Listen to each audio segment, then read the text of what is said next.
Hi guys, welcome back to my channel. If you're new here, my name is Ejiro, and if you're a returning subscriber, welcome back. I'm gonna get into this video pretty quickly. Have you seen the topic? Have you seen the title? We finally got our PR. I'm so excited. I've been giggly, you know.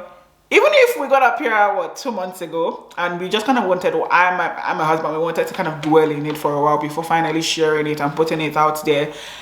Whew, it's been an experience. It's been an experience for not just me, but also for my husband, because he filed for it.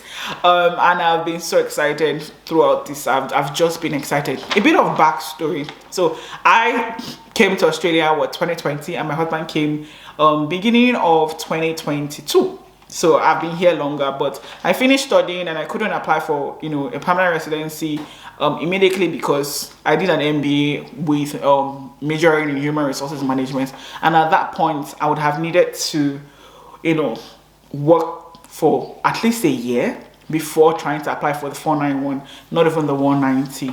But my husband is an engineer, and of course it was more favorable for him to actually put in the application, and here we are right now. Although it's not as easy as I'm making it sound, but I'm going to be giving 5 tips on how you can get yourself PR already. Stay tuned. Don't say let me go to another video. And I'm telling you to stay tuned and listen to this, you know, gems I'm about to drop. So yeah, moving on. If you have not subscribed, please do so now. If you have subscribed, thank you. Thank you so much. While you're down there, click on the notification bell so you can get notified when I post a new video, and also like this video. If you found this video helpful, at the end of the video you can like it now. If you know and believe that I will not give you rubbish, you know, you can like it now. Thank you. So moving on, I'm just going to move quickly into the steps. I had to get this from the grapevine being my husband, because he handled most of the steps, and he already began even before coming into the country. So I think that is why I really wanted to share this, because I think a lot of people think that you have to come into Australia first before beginning your journey, or, you know, trying to find information. I always tell people that try to get your information before moving here. Do your research, know if this is the right place for you, know if your experience fits into what you're trying to do in Australia. Set your cards right so that they play well for you, basically. So the steps I'm going to be mentioning right now are steps that you can actually start from wherever you are, wherever country that you're in. You can start the process even before you get into Australia. These tips will help you get prepared, so that once you get into Australia, all you need to do is actually put in your application that states that you're onshore. Now, one of those steps will be your skills assessment, and skills assessment is basically testing or assessing your work experience and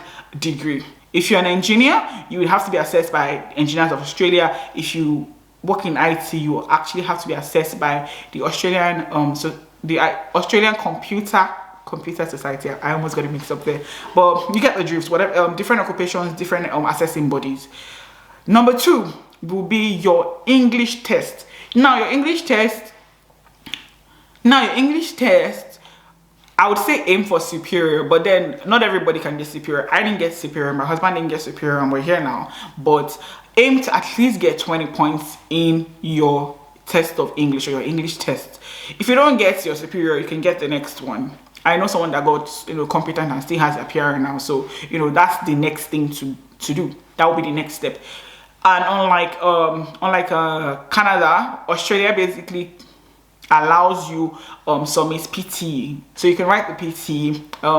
You need to get a point of, I think, 79 all through in PT for you to have superior, or at least get 20 points. And for IELTS, you need is 8.0 to get the superior. I hope that we are on the same page.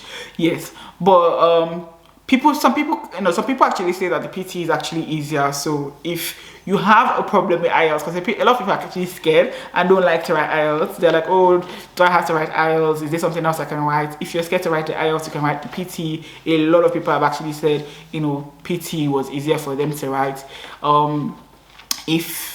If you don't want to write PT, if you're really good with, you know, the IELTS, you can write the IELTS. You can write it from wherever you are. Like I said, wherever you are. These are things that you can do before you come into the country. I feel like I'm repeating myself at this point, but you get the drift. You get where I'm coming from.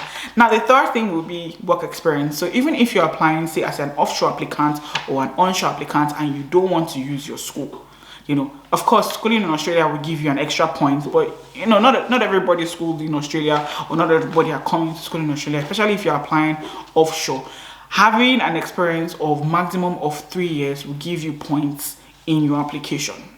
I hope you get it. Now, this experience has to come post-study. Post-study meaning that you have studied the course. So, you've studied the course and now you are working in your field. So, say I studied, I studied human resources and I'm working in human resources. My experience is supposed to show that I was working as, say, an HR advisor in my field. I hope we're on the same wavelengths at the moment. I'm not trying to confuse anybody, but post-study experience. I'm also going to give another example. You cannot say that you studied, say, computer science and working in human resources, or you studied accounting and you're working as a nurse. That's not going to cut it. So even if you have that experience, because it's a post-study experience, it's not going to work. You can't use it, basically. I hope we're on the same page.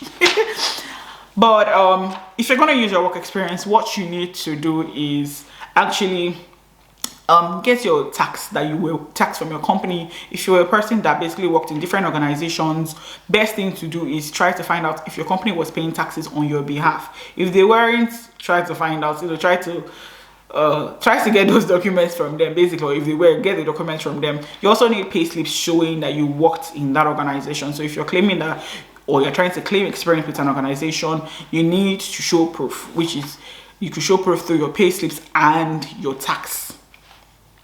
I hope that we're on the same page. I hope I've not lost anybody. I hope we're still here. Yeah. So that will be the fourth thing that you need. So after you have your work experience and you have all the details from your work experience, if you're offshore, this would obviously work really well, because you're not working in Australia, you're not schooling, you're not schooling in Australia, so you can get points from that. So you can obviously get points from your work experience.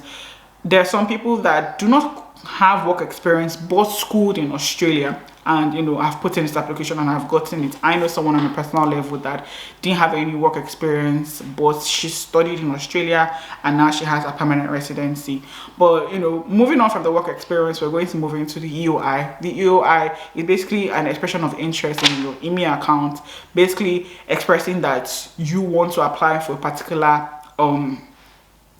visa in a particular location. So there are different types of visas. Now it comes down to you researching on what type of visa you want to apply for. So you can say, oh, maybe I schooled in this location and this is the best visa for my course.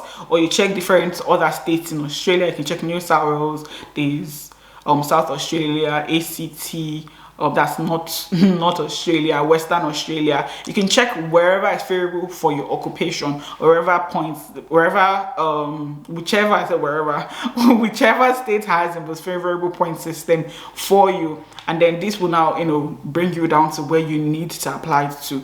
So when you're expressing when you're putting in your EOI, this will help you with your EOI. And now you don't have to say, okay, because I've put one EOI, I can't submit another EOI. You can actually submit more than one EOI. You can express interest to New South Wales. You can express interest to to South Australia. Put in those applications. Note that if you do get an invite from, say, New South Wales for a 491 and you get an invite for a 190 in, say, South Australia, where I am, what will happen is, as long as you haven't gotten the visa itself, you've just gotten an invite.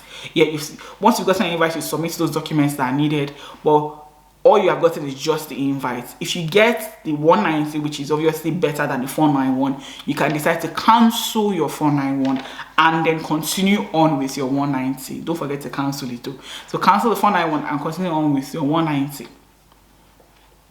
That's why I said you can submit more than one EOI. You can do an EOI for the 190 and do an EOI for the 491. And this is based on experience, majorly because we initially got a 491, although in the same state. We got a 491 here, and then we applied for a 189, and the 491 came out, but then the 891 didn't come out immediately. But once the 189 came out, what happened was that we cancelled the 491 and we stuck to the 189, which is the direct period that we have at the moment. So once you have submitted that and you've gotten your invite, the next thing is to apply. Put in your application, wait, submit all the documentations that are required. If you want to know what other documentation you need once you have gotten your invite, please let me know and I'll do a video on that. But once you have decided on visa you want to apply to and you have expressed your interest, what you need to wait for is wait for an invite. Once you've gotten your invite, put in your application and wait till you get your grant. And those are the steps that you need to, you know, get ready to apply for a PR. I hope that this video was pretty much helpful to anybody looking out to get the PR. Initially, I wasn't going to talk about it majorly because if you go through my channel, I really do not talk about I'll say visa types, majorly because I and my husband were of the opinion that we shouldn't have conversations unless it has happened to us, you know. So I can't be giving people advice or be telling you of how to get your own PR if I haven't gotten mine. And now we got a PR match and felt like, okay, we have embraced that we have the PR now. It's been going on 2 months, and you know, it's best to share it now and just tell people how to get ready. So I hope that you found this helpful. I hope that you come back and watch more videos. If you want to see or have more information, please let me know in the comment section. I will try to drag my husband into one of my videos because he has so much knowledge about this, and even this point he was the one that gave them to me because these were the steps that, like I said, he used while he was getting himself ready to apply for the PR. Once you have all these things, once you have done all these things, it makes the process a tad easier for you. It makes I'm not saying that it's easy, but it just makes it smoother. So you already know what you need to do, you've done it, and you're getting the ball rolling. So anyhow, thank you for staying to the end of this video. I'll see you in my next one. Have a good day. Bye.